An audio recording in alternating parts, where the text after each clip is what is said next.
believe we need to declare war on the energy shortage. Jimmy Carter gave us the Department of Education. It's gotten worse. Let's drill for oil. Let's get clean coal out. Let's build power plants. If we don't understand the importance of energy in our financial future, we are greatly deceived. Now, folks, listen, let's wake up. There's somebody out there that wants to be in control of us. That sounds scary, doesn't it? But it's the truth. Doesn't common sense tell us to drill oil? Doesn't common sense tell us to get the coal out? Doesn't it? Yeah. Why is it not going on? There's something bigger than that happening. And if we really want to have the economic independence return, especially to this area, then we have to use all of the natural resources that are available to us, because economic prosperity will follow as a result of that.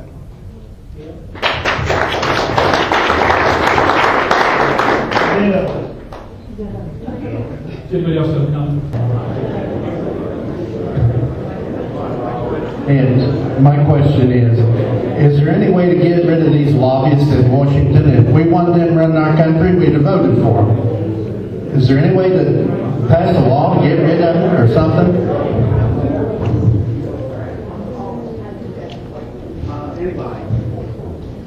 Well,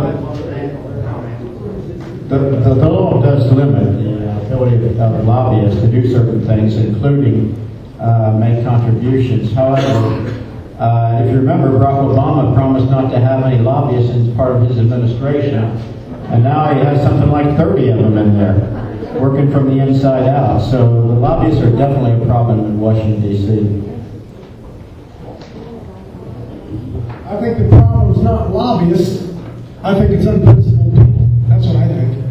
And if we would send people to Washington, D.C. that are not going to be influenced by powerful forces, that are not there to line their own pocket, then lobbying is not going to be as big an issue. I think we all have to realize that whoever goes, there's these powerful forces, and there's going to be maybe 434 people that don't agree with it. But that's the role we have to play. I think being in the legislature for, I guess, 8 years now, some experience with lobbyists, and there's good lobbyists and there's bad lobbyists. And probably everybody in this room, if you don't know it or not, has a lobbyist working for you. If you remember our association, there's lobbyists out there, and whenever a lobbyist tells you something that they're not being straight with you, as far as I'm concerned, they're done talking to me.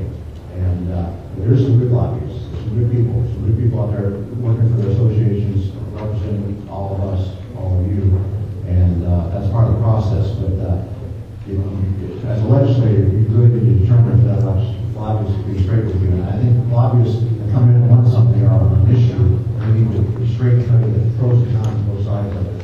And the process, the legislative process is a lot of work. It's a pretty good process. Well, I think if you want to get rid of the influence of lobbyists, like the coach pointed out to, you send principled people to Columbus or to Washington. I remember my first month in office as a state representative back in 1995. That very first month, I had lobbyists beating down my door. They wanted to know this, that, and the other. After about a month, when they realized that I had strong positions on issues and a lot of them weren't in line with what they wanted, all of a sudden the lobbyists disappeared. And the rest of my time in the legislature, the only lobbyists I saw were the ones that were lobbying for strong constitutional conservative issues. The rest of them were hit the corners like mice. So if you set principled people there, you won't have to worry about the lobbyist corrupting your congressmen or your state legislators. Yeah, Ron is exactly right. If we go with principle and character, and we're rooted and grounded in those type of principles, especially like constitutional principles and integrity, which is very important to myself, and I believe probably to a lot of the rest of us that are up here.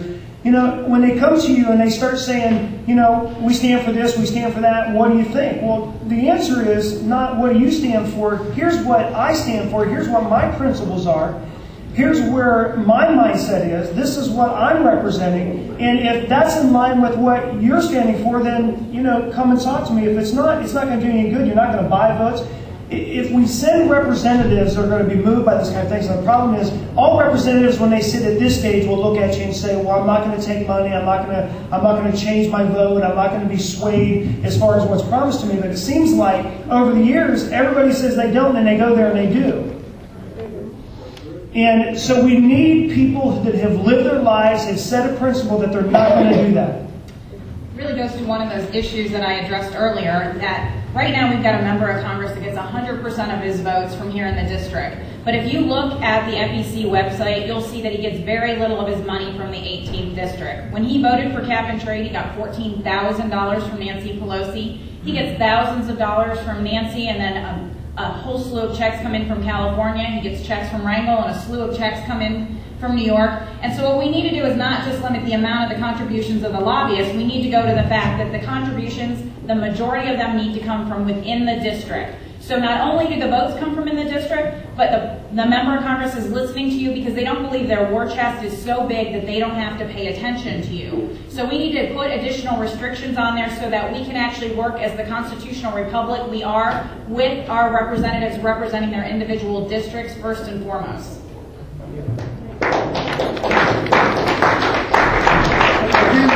Again, folks, principle over politics. Was there anybody in here that it took you 14 months to decide whether or not you're for the health bill? Zach Space, up to the night before, wasn't sure where he stood on that bill. That ought to tell us something about his character. As I said, anybody here would have far higher character than that.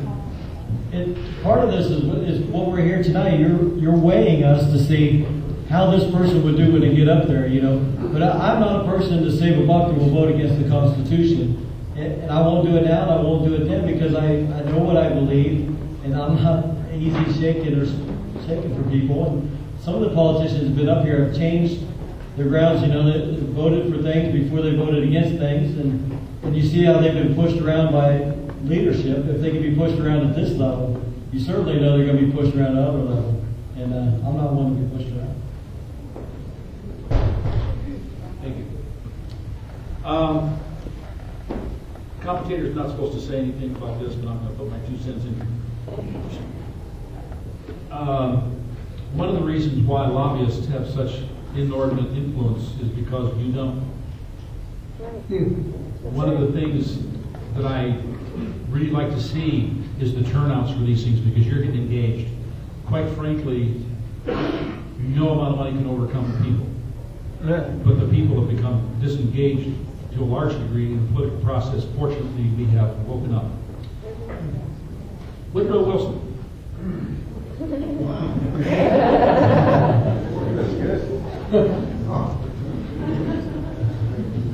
Tell us how you got your name. I'm not reincarnated, and I'm not a Democrat. I'm not I'm conservative. I'm a patriot. I'm a Vietnam veteran. I'm for this country. I've got about 10 things. Thank you. Got about 10 things on my mind. One thing that bothers me, besides being a veteran, I'll let somebody else talk about that, is taxes. Taxes.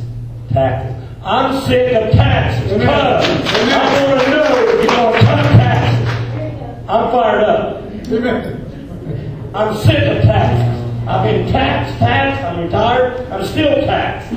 I think if you work in the system 50 years, you shouldn't have to pay another tax. You paid it for 50 or 40 years. All of you up here, you worked hard. You shouldn't have to pay another tax when you retire. But our government has run us down. I want to know if you're against taxes and cutting what we cut taxes.